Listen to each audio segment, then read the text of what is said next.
His fingers stopped on the armrest. 4 words into a message he had already read 3 times. Not fired, not fled, not signed. The words stayed lit on the screen in front of him, plain and short, the kind of line a person leaves on a door before walking away from it for good. If this escalates to an actual engagement, we jump, we report, and the next humans you meet will not be a survey team. He waited for his hand to shake. It didn't. He had expected that somewhere in the last 11 days his hand would shake. It hadn't happened once, and that bothered him more than the message did. Behind him, an aide cleared her throat. "Sir, Fleet Command wants your decision before they touch the contact protocol. They want to know what to write."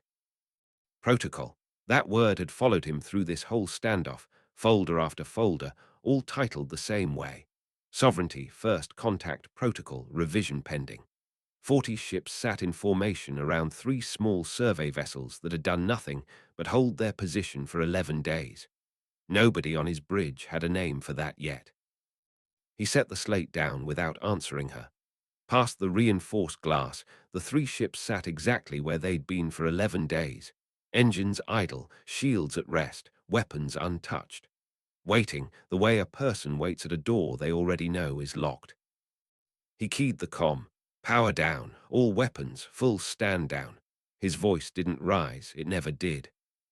Curate, at Tactical, opened his mouth to argue, then closed it and nodded instead. 3 decks over, on the Cairn, Sivard looked at the number on his display, 20 attempts, 20 small boxes drawn in a neat column, and deleted the whole document. He had a feeling the next part of this report was going to look nothing like the last one. You'll want to know what the humans did with 11 quiet days. So did the sovereignty. 11 days earlier, none of this had a name yet either. Checkpoint Commander, Orvon had run patrols along Corridor 7 for 19 years, and in 19 years he'd learned exactly what fear looked like on a sensor board. It looked like power spikes. It looked like scattered formations. It looked like ships running before they'd even been hailed. He looked at the 3 ships sitting dead still, where Corridor 7 met open sovereignty space, and none of it looked like fear.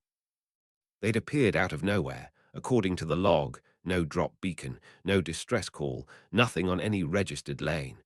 One moment Corridor 7 was empty. The next, 3 vessels sat in open space, running slow sensor sweeps of themselves, like someone checking their own pockets after a fall. Orvon sent the standard demand. Identify your registry, declare your cargo, power down for boarding inspection. The reply came back almost too fast, in a voice that sounded unbothered in a way that made his neck prickle. "This is the Resolute, Earth survey vessel. Could you confirm your coordinates? We don't have you on any chart we're carrying." He queried Earth, queried Human, queried Resolute. The database returned nothing 3 times in 3 search formats. He tried a 4th, still nothing. He ordered his 2 escorts to hold position and flagged a response fleet, then sat back and watched the readouts. No power spike, no shift in formation, just 3 ships sitting quietly in space that, as far as his charts were concerned, they had no business finding. Aboard the Resolute, Captain Dara Oe read the hold order twice, then set her tablet on the console. She didn't look up when she spoke. "Get something to eat," she told the bridge. "We're going to be here a while." A junior crew member, barely out of training, still learning which alarms mattered, glanced at the growing formation on the main display. "Should we be worried, Captain?" "Ask me in a week." Dara didn't smile exactly, but something close to it moved at the corner of her mouth. At the engineering station, Petra Sosa ran a full diagnostic sweep and frowned at one line of the output. The patrol ships ringing them had their weapons hot. Not locked, just hot, humming ready, the kind of readiness that meant someone was deciding whether to be a threat or not. She flagged it and kept working. Brenny, at Tactical, watched the formation tighten around them 1 ship at a time and said nothing for a long moment. Then, "Captain, they're not closing the ring evenly. There's a gap on our starboard side. Nobody's filling it." Dara glanced at the display. "Noted." She didn't ask why. She had a feeling they'd find out. By the time the ration bars came around, the patrol ring outside had gone from 6 ships to 11, arranged in a pattern none of the Resolute's tactical library had on file. Nobody on the human ships raised their voice. Nobody powered up a weapon. Somewhere past the hull, in a language none of them spoke yet, word was already moving up a chain of command that 3 ships had wandered into space that wasn't supposed to H. The response fleet arrived without warning shots, which was somehow worse. 40 ships dropped into formation around Corridor 7 in under 3 minutes, arranging themselves with the kind of precision that came from having done this before, many times, against many species who had all reacted the same way. 3 of the 40 were dreadnoughts. They didn't need to do anything but exist. Brenny counted them off the display in a flat voice.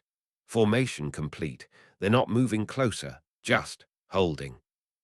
Let them hold, Dara said, not looking up from the log entry she was finishing. She wrote contact reports the way other people wrote grocery lists, plain, unhurried, nothing embellished. Day 1. Corridor 7. Local authority unfamiliar with human registry, awaiting further contact. A new channel request blinked open on the comm board. Dara accepted it. Admiral Roth Vashan's voice filled the bridge, slow and deliberate, the cadence of a man who had given this exact speech more times than he could count and had polished every syllable of it into something that had worked on every species so far. He spoke of the sovereignty's age, its reach, the consequences that followed non-compliance, delivered not as a threat, but as a simple statement of weather. Halfway through the 3rd sentence, the feed cut to static for 2 full seconds, then resumed mid-word. Dara waited for him to finish, then leaned toward the comm. Could you resend the 1st section? Our buffer clipped the opening. Silence on the other end, not the silence of someone thinking, the silence of someone recalculating. On the Sovereignty flagship, Vashan sat very still in his command chair. In 30 years, he had never once been asked to repeat himself. Species asked for mercy. They asked for terms. They did not ask him to resend a file because they'd missed a section. Resend it, he told his comm officer, and his voice didn't change, though something behind his eyes did. He delivered the speech again, word for word, and this time the Resolute let it play through without a single interruption. When it ended, Dara's reply came back short and unbothered. Understood. We'd like to propose an exchange of basic information before anything further. Standard first contact courtesy, where we're from. Vashan steepled his 4-fingered hands, a habit that showed up whenever he needed a moment to think without looking like he needed one. Every species he had ever met had led with fear, or with fury, or with some combination of the two dressed up as diplomacy. This one had led with a scheduling suggestion. He ordered a discharge. Not at the ships. Near them, a controlled burst of energy fired close enough to register on every sensor aboard the Resolute, close enough to rattle a less disciplined crew into a mistake. It was a message, the same message he'd sent to every species before this one. I can do worse, and you should be grateful I haven't. On the Resolute, alarms lit for exactly 4 seconds before Petra silenced them. She was already at her console, recalibrating the outer shielding before the echo of the blast had finished crossing the hull. Report, Dara said. Discharge was close-range, non-targeted, no damage, shields adjusted. Petra didn't look up either. She made a note in her own log, in handwriting only she would ever read, probable warning shot, recalibrated, made coffee after. Dara opened the comm again. Her voice hadn't shifted an inch. Admiral Vashan, was that a weapons test, a system malfunction, or your way of saying hello? We'd like to know which for the log. The question sat on the Sovereignty bridge for a long 3 seconds before anyone answered it. Vashan's aide, a younger officer named Curate with sharp eyes and no patience, leaned toward him. Sir, they should be shaking. Why aren't they shaking? I don't know, Vashan said, and that admission cost him more than he let show. He came back on the channel with a demand instead of an answer. Full crew manifests, ship specifications, home coordinates, standard procedure before any formal contact could proceed. It was the kind of request no species this deep into unfamiliar territory ever refused. Dara's counter came back almost lazily. That seems fair. We'll trade you the same, your fleet roster, your home coordinates, your command structure, mutual exchange. That's how we do it. Curate made a small sound in his throat that wasn't quite a laugh and wasn't quite disbelief. Vashon said nothing for a long moment. Then, quietly, to no one in particular, "She's negotiating with me." 3 decks below, Sivard sat at his station on the Cairn and opened a fresh document. He labeled it Intimidation Attempts and drew a small box beside the number 1. He had a feeling he'd be drawing a lot more boxes before this was over. Brenny watched the patrol formation on the display, still holding that same uneven gap on the starboard side, still unexplained. "Captain, they still haven't closed that gap." "I noticed," Dara said. She didn't explain why it mattered. She had learned a long time ago that some things only needed to be watched, not discussed. Petra crossed the bridge with 2 steaming mugs, set one at Dara's elbow without a word, and kept the other, grey-blue, a chip worn into the rim from 3 deployments' worth of use, cradled in both hands like it was the only warm thing in the sector. She hadn't slept much. None of them had. It didn't show. "They're going to try something bigger," Petra said, low, just for Dara. "They usually do." Dara took a sip of coffee that had gone lukewarm an hour ago and didn't seem to mind. "Let them." On the Sovereignty flagship, Vashon turned to Curate. "Assemble a boarding party, 12 soldiers, full formal presence." Curate's eyebrows lifted just slightly. "Sir, given the discharge, they might read that as—" "I know how they'll read it," Vashon said. "I want to see how they act, not how they answer." Curate nodded and left to give the order. Vashon sat alone on his bridge a moment longer, looking at the 3 small ships holding steady in the dark, exactly where they'd been for a full day now, weapons cold, shields calm, not one flicker of the fear he had built his entire career on finding. Behind him, unnoticed on a side display, the intelligence division had already started a preliminary flag on the species designation. Human. Threat assessment. Pending. Anomaly noted. Stress response absent. Ave room for them, and hadn't so much as flinched. Bale had led boarding parties onto 41 ships in his career, and every single one had gone the same way. Hostile silence, or hostile noise, or the particular quiet of a crew too frightened to do either. The airlock cycled open, on something else entirely. "Do any of you drink anything hot?" Petra asked, holding 2 mugs, steam curling off both. One was grey-blue, chipped along the rim from 3 deployments' worth of use. She held it out to the nearest soldier like she'd been waiting for him specifically. Bale stared at the mug, then at her, then at the 11 soldiers behind him who had all gone very still. Nobody had briefed them for this. "We don't require refreshment," he said, because it was the only sentence in his training that came close to fitting. "Suit yourself."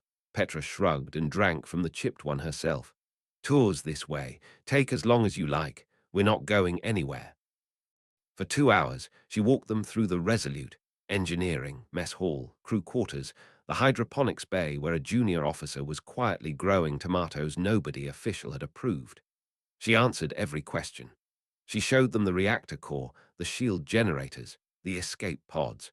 She never once raised her voice, never once looked over her shoulder to check if she was being watched. Bale realized only after the airlock sealed behind them, back aboard his own shuttle, that he had never seen the navigation deck. He hadn't thought to ask. Somehow, walking through room after open room, it hadn't occurred to him that any door had stayed closed. His report was 3 pages long and could have fit in 2 sentences. Ship fully operational. Crew uncooperative in no way that could be formally documented. Vashon read it twice, the second time slower than the first. Curate stood beside his chair, arms folded. "Sir, that's not a report. That's an admission he learned nothing." "He learned plenty," Vashon said. "He just doesn't have a category for it yet." On the flagship's lower deck, a diplomatic aide named Lenthurak checked the seal on a plain grey case one more time before requesting transit clearance to the Resolute. He'd handled compact negotiations for 9 species. He'd never once been nervous doing it. He was nervous now, and he couldn't say why.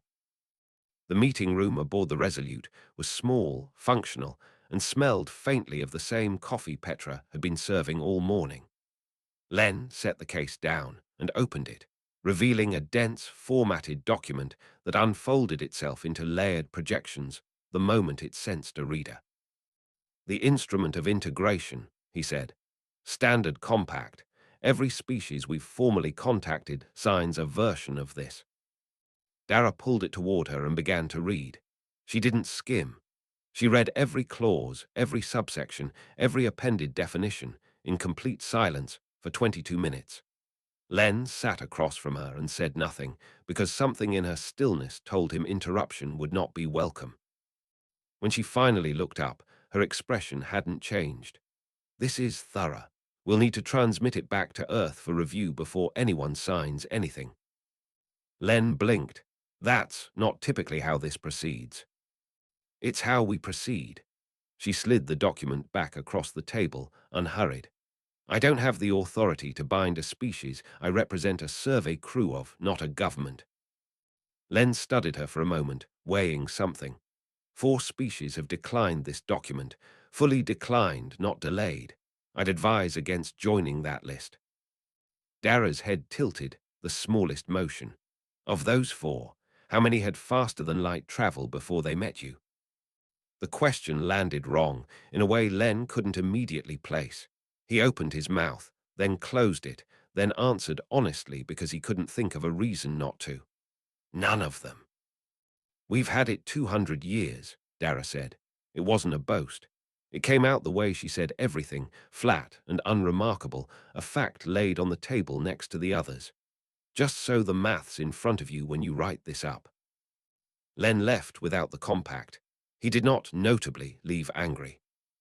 Back on the flagship, the intelligence report finally reached Vashen's desk, and it was longer than Bale's and worse in every way that mattered. Human territory, small, barely 40 systems. Human ship tolerances, built to withstand pressures that would have cracked a sovereignty cruiser like an egg. Human stress readings, pulled from the boarding party's own passive scans. Lower, across every metric, than a resting sovereignty civilian standing in line at a transit station. Vashen read that last line 3 times before he understood he wasn't misreading it. They're not suppressing fear, Curate said quietly, reading over his shoulder. There's nothing there to suppress. 200 years, Vashen said, half to himself. That's nothing. That's a child's lifetime by our reckoning. Then how? I don't know yet. Vashen set the report down and folded his 4-fingered hands, thinking. Somewhere in the last day, the question in his mind had quietly changed shape. It was no longer how do I make them afraid.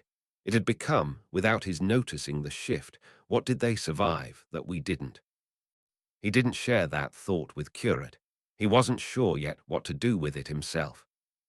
3 decks down, on the Kayan, Sivar drew a second box on his tally sheet, then a third, watching the pattern with a kind of tired fascination he hadn't expected to feel. Every attempt to rattle these people had produced the same result. Nothing, followed by a calm question that somehow left the sovereignty side looking less composed than before.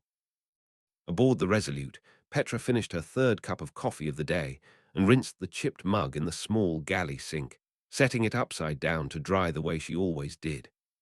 Brenny was still watching the formation outside, the same uneven gap on the starboard side still sitting there, unexplained, 12 hours old now.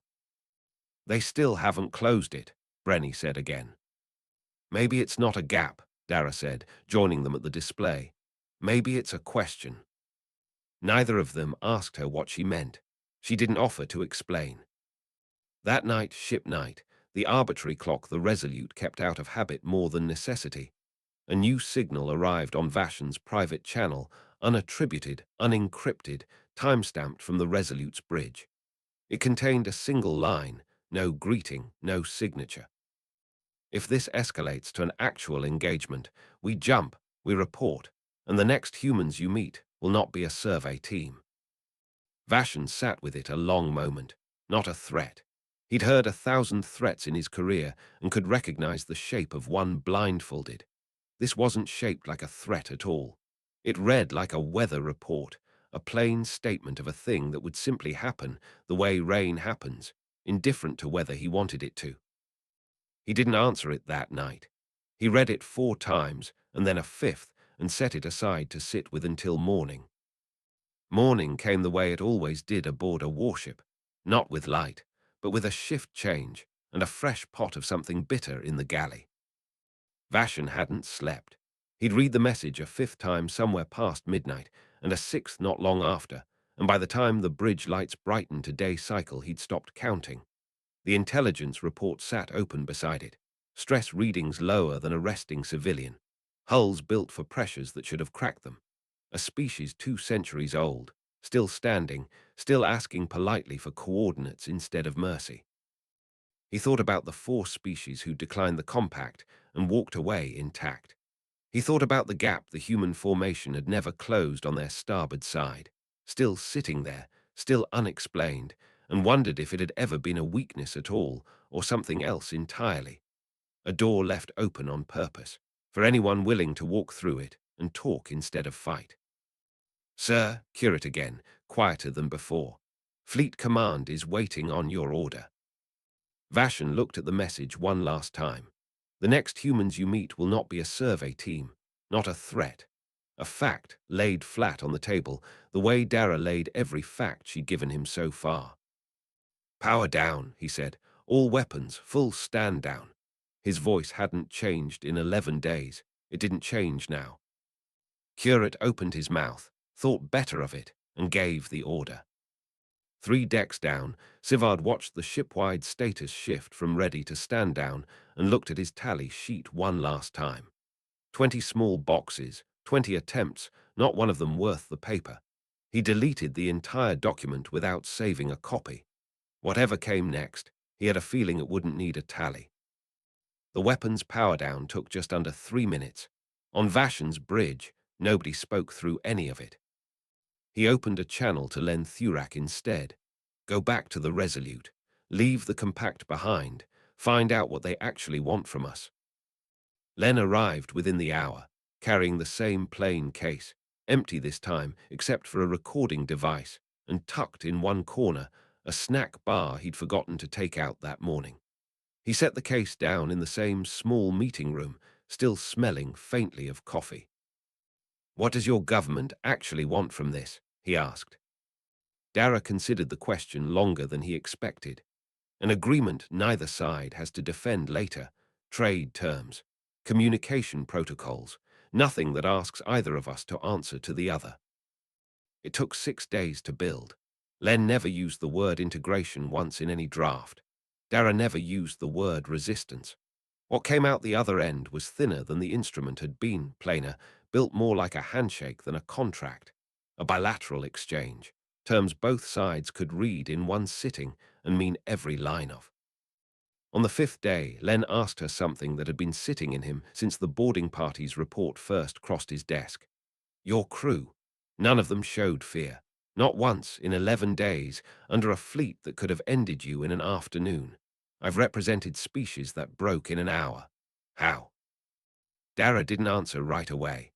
She looked past him, toward the small window that showed nothing but stars, and faintly, the edge of the patrol formation, still holding its long habit of a shape.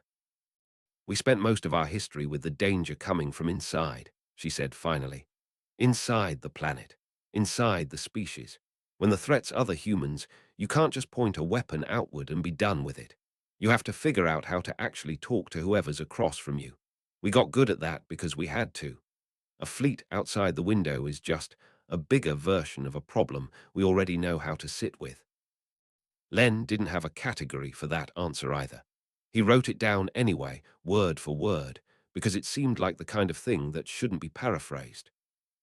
On the 6th day, Dara signed the agreement, and Len signed beside her, and neither of them shook hands because neither species did that, and it hadn't seemed worth explaining. The three human ships broke formation not long after and began their slow transit out of sovereignty space, engines lighting one at a time, unhurried, the same way they'd arrived. Brenny watched the patrol formation shrink on the display as the Resolute pulled away, that old starboard gap sliding past them one last time, still open, still unexplained, still, Brenny decided, watching it go, probably exactly what Dara had said it was. A question left open on purpose for whoever wanted to walk through it later. Back on the flagship, Vashan's intelligence division filed the new contact classification under a single line, plain and short, nothing like the language they usually used. Human. Do not provoke. Reason. Insufficient data. Vashan read it once, didn't correct it, and let it stand. Aboard the Resolute, Dara sat at her console and opened the ship's log one final time. She wrote the way she always did, unhurried, unembellished, nothing added that didn't need to be there. Corridor 7. Standoff resolved without engagement. Bilateral exchange signed. Sovereignty Representative Thurak. Note for future contact. This species responds better to patience than to posturing. Recommend protocol update. That single line, filed and forwarded through channels neither Dara nor Petra would ever see, would sit at the center of the Sovereignty's revised first contact protocol for years afterward. Not because of anything dramatic in it, but because it was the first entry in 3 centuries of contact history that hadn't once used the word compliance. Petra came by the console a while later, carrying the same chipped mug she'd carried through 3 deployments and 11 days of a standoff that had, in the end, cost them nothing but time. The coffee inside had long since gone cold. She finished the last of it anyway, set the mug down on the console beside Dara's log, and got back to work. The chip was still there, worn pale at the rim from years of use. So was she. Back on track, Dara said, not looking up from the screen. There was nothing that needed adding.